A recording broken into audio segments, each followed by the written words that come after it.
Physiotherapy అంటే ఒక 20 సంవత్సరాల ముందు పెద్దగా ఎవరికీ తెలియదు. ఈవెన్ ఇప్పుడు కూడా చాలామందికి ఫిజియోథెరపీ అంటే ఒక మసాజ్ లాంటి ఒక భావన వస్తుంది. ఫిజియోథెరపీ అంటే ఎప్పుడైనా ఏదైనా ఒక మనిషికి నొప్పి కానీ మూమెంట్ కదలికలో కానీ ఇబ్బంది కలిగితే ఈ రెండు ముఖ్యమైన కారణాల వల్ల మనిషి నడవలేరు, జీవితంలో సరిగ్గా ఏ పని చేసుకోలేరు. ఇలాంటి రెండు సందర్భాల్లో ఫిజియోథెరపిస్ట్ ఉపయోగపడతారు. Physiotherapy like any other specialty, అంటే ఆర్థోపెడిక్స్ కానీ, న్యూరాలజీ కానీ, కార్డియాలజీ కానీ, కార్డియాక్ సర్జరీ లాంటి వైద్య విభాగాల్లాగే ఫిజియోథెరపీ కూడా ఒక స్పెషాలిటీ. లాస్ట్ 5 years నుంచే ప్రజల్లో ఫిజియోథెరపీ గురించి అవగాహన బాగా పెరుగుతుంది. హాస్పిటల్లో, క్లినిక్స్లో, హోమ్ కేర్లో కూడా ఫిజియోథెరపిస్టుల అవసరం చాలా ఎక్కువ ఉంటుంది. ఫర్ ఎగ్జాంపుల్ ఆర్థోపెడిక్ ఫ్రాక్చర్స్లో కానీ, ఆర్థోపెడిక్ జాయింట్ రీప్లేస్మెంట్లో కానీ, ఆ జాయింట్ రీప్లేస్మెంట్ సక్సెస్ అవ్వాలన్నా, ఫ్రాక్చర్ సరిగ్గా హీల్ అయ్యి ఆ మనిషి నడవాలన్నా ఆపరేషన్ ఎంత ముఖ్యమో ఫిజియోథెరపీ వైద్యం కూడా అంతే ముఖ్యం. సరైన సమయంలో ఫిజియోథెరపీ చేయకపోయినా, సరైన ఎక్సర్సైజెస్ పేషెంట్ పర్ఫామ్ చేయలేకపోయినా రికవరీ లేట్ కావచ్చు, లేదంటే సరిగ్గా రికవరీ కూడా అవ్వకపోవచ్చు.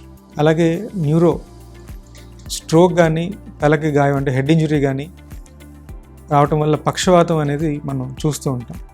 ఇలాంటి సందర్భాల్లో కూడా ఒకసారి పేషెంట్ మెడికల్గా స్టేబుల్ అయిన తర్వాత, క్లినికల్గా స్టెబిలైజ్ అయిన తర్వాత హాస్పిటల్ నుంచి డిశ్చార్జ్ చేసి ఇంటికి వెళ్ళిపోమంటారు. ఇంటికి వెళ్ళిన తర్వాత అతను తన పని తను చేసుకోలేరు, చాలా సందర్భాల్లో మాట్లాడలేరు, కొన్ని సందర్భాల్లో సరిగ్గా ఆలోచించి నిర్ణయాలు కూడా తీసుకోలేరు. ఇలాంటి సందర్భాల్లో ఫిజియోథెరపీయే మెయిన్ స్టే ఆఫ్ ట్రీట్మెంట్గా మనం చూడొచ్చు. ఆ పక్షవాతం తగ్గి నడవాలన్నా, మళ్ళీ వాళ్ళ పని వాళ్ళు చేసుకోవాలన్నా ఫిజియోథెరపీయే mainstay treatment after discharge. అలాగే కార్డియాక్ సర్జరీస్, ఇలాంటి సర్జరీస్ అయిన తర్వాత కూడా కార్డియాక్ కెపాసిటీ పెంచడంలో కూడా ఫిజియోథెరపీ చాలా కీలకమైన రోల్ ప్లే చేస్తుంది. ఇప్పుడు ఎంతవరకు వెళ్ళిందంటే ఒక క్యాన్సర్ పేషెంట్కి కూడా ఫిజియోథెరపీ వైద్యం ద్వారా క్యాన్సర్ ట్రీట్మెంట్స్ అయిన తర్వాత ఎఫిషియెంట్గా రికవర్ అయ్యే ఛాన్సెస్ చాలా ఎక్కువగా ఉన్నాయి.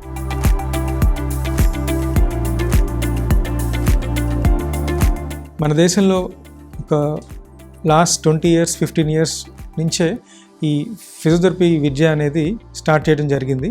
ముఖ్యంగా లాస్ట్ 10 yearsలోనే చాలా ఇన్స్టిట్యూట్స్, నేషనల్ ఇన్స్టిట్యూట్స్ స్టార్ట్ చేయడం జరిగింది. అయితే మరీ ముఖ్యంగా మనకి నార్త్ సైడ్ చూస్తే బాంబేలో కానీ, గుజరాత్లో కానీ, రాజస్థాన్లో కానీ మంచి ఇన్స్టిట్యూట్స్ ఉన్నాయి. మన సౌత్లో కర్ణాటక, తమిళనాడు, ఈ మధ్య ఆంధ్రప్రదేశ్ అండ్ తెలంగాణలో కూడా కొన్ని మంచి ఇన్స్టిట్యూట్స్ స్టార్ట్ అయినాయి. ఫిజియోథెరపీ కోర్సు డ్యూరేషన్ టోటల్గా బ్యాచిలర్స్ అండ్ మాస్టర్స్ అని ఉంటుంది. బ్యాచిలర్ కోర్స్ డ్యూరేషన్ 4.5 years అండి. 4 years అయిపోయిన తర్వాత 6 months ఇంటర్న్షిప్ అంటే ట్రైనింగ్ ఉంటుంది. ఈ ట్రైనింగ్ పీరియడ్లో అన్ని విభాగాల్లో, ఇప్పుడు నేను చెప్పిన అన్ని విభాగాల్లో కూడా ఒక్కొక్క నెల లేదా 2 నెలలు ట్రైనింగ్ తీసుకుంటూ ఉంటారు. కొంతమంది విద్యార్థులు 6 నెలలు అయిన తర్వాత కూడా ఎక్స్టెండెడ్ ఇంటర్న్షిప్స్ అని చేస్తూ ఉంటారు, కొంచెం ఎక్కువ ఎక్స్పీరియన్స్ తెచ్చుకోవడానికి. బ్యాచిలర్స్ అయిన తర్వాత ఎవరైతే మాస్టర్స్ చేయాలనుకుంటున్నారో వాళ్ళకి 2 years ఆఫ్ కోర్స్ ఉంటుందండి. ఈ 2 years ఆఫ్ కోర్స్ స్పెషలైజేషన్స్తో పాటు ఉంటుంది. అంటే కార్డియో, ఆర్థో, న్యూరో, ఈ మధ్య అబ్స్ట్రిక్టిక్స్ అండ్ గైనకాలజీలో కూడా మనం చూస్తున్నాం. ఇలా సబ్ స్పెషాలిటీస్లో కూడా ఈ స్పెషలైజేషన్స్ అనేవి చాలా యూనివర్సిటీస్ ఆఫర్ చేస్తుంది.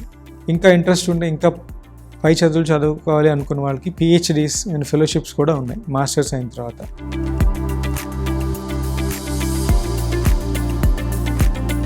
ఫిజియోథెరపిస్ట్ దగ్గరికి ఏ సమస్యతో వెళ్ళాలి, ఫిజియోథెరపిస్ట్ దగ్గరికి వెళ్ళాలంటే డాక్టర్ రిఫరెన్స్ అవసరమా అంటే దీనికి ఆన్సర్ ఎస్ అండ్ నో అని 2 చెప్పొచ్చండి.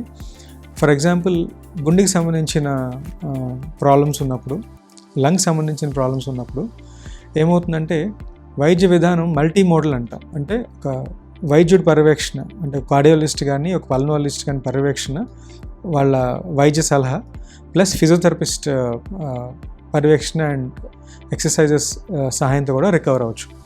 వైద్యంలో చాలా స్పెషాలిటీస్ మల్టీ మోడాలిటీ ట్రీట్మెంట్స్ అంటాం.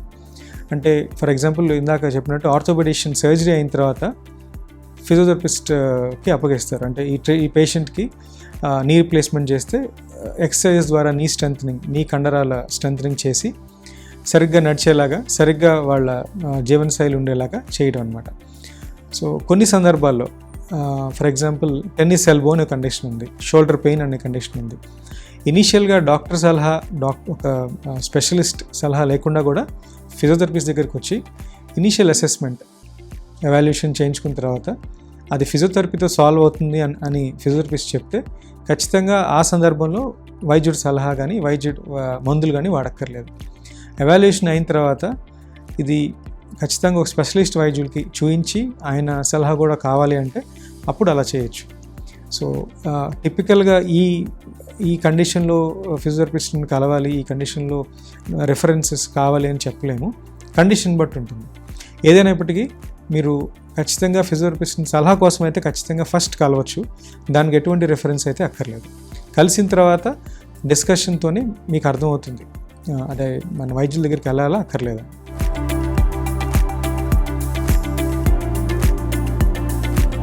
సో ఫిజియోథెరపీ వైద్యం చేయటం వల్ల నొప్పి ఎక్కువ అవుతుందా, ఎన్ని సెషన్స్ అవసరం ఉంటుందని అనుకుంటే కనుక యూజువల్గా మనం ఫిజియోథెరపిస్ట్ దగ్గరికి ఎందుకు వెళ్తూ ఉంటామంటే నొప్పి వల్ల వెళ్తాం.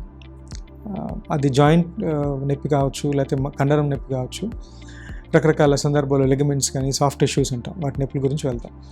అయితే మనం వెళ్ళే ముందు చాలా రోజుల పాటు వాటిని రెస్ట్లో ఉంచడం వల్ల ఏమవుతుందంటే నొప్పితో పాటు స్టిఫ్నెస్ కూడా వస్తుంది.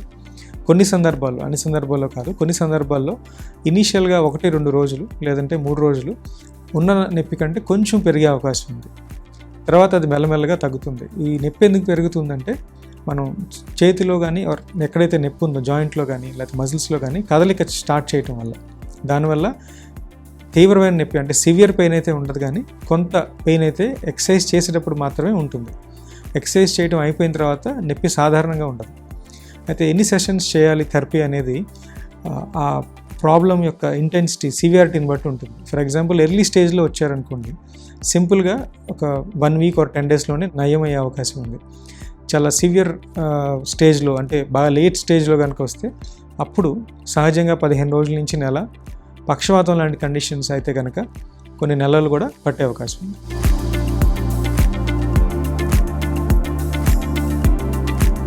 పర్సనల్ ట్రైనర్కి ఫిజియోథెరపిస్ట్కి ఖచ్చితంగా వ్యత్యాసం ఉందండి. పర్సనల్ ట్రైనింగ్ అనేది ఇది మనం స్పోర్ట్స్లో కానీ, అయితే వెయిట్ లాస్లో కానీ, వెయిట్ గెయిన్లో కానీ, మజిల్ ఆర్ బాడీ బిల్డింగ్ లాంటి కండిషన్స్లో చూస్తూ ఉంటాం. వీళ్ళు కూడా ఫిజియోథెరపిస్టే, కానీ ఒక క్వాలిఫైడ్ ఫిజియోథెరపిస్ట్ ఇచ్చే పర్సనల్ ట్రైనింగ్కి ఒక నాన్ క్వాలిఫైడ్ ఫిజియోథెరపిస్ట్ ఇచ్చే పర్సనల్ ట్రైనింగ్కి చాలా వ్యత్యాసం ఉంటుంది. ఫర్ ఎగ్జాంపుల్ మనం స్పోర్ట్స్ ఇంజురీస్ తీసుకుంటే ఇప్పుడు చాలా సందర్భాల్లో మనం న్యూస్లో కూడా చూస్తున్నాం. ప్రతి స్పోర్ట్స్ మ్యాన్కి, సీరియస్ స్పోర్ట్స్ మ్యాన్ లైక్ ఒలింపిక్స్లో పార్టిసిపేట్ చేసే వాళ్ళకి, హయ్యర్ లెవెల్ ఆఫ్ కాంపిటీషన్స్లో పార్టిసిపేట్ చేసే వాళ్ళకి పర్సనల్ ఫిజియోథెరపిస్ట్ ఉన్నారు. ఎందుకు వాళ్ళు పర్సనల్గా ఫిజియోథెరపిస్ట్ని పెట్టుకున్నారు అంటే ఇంజరీ మేనేజ్మెంట్.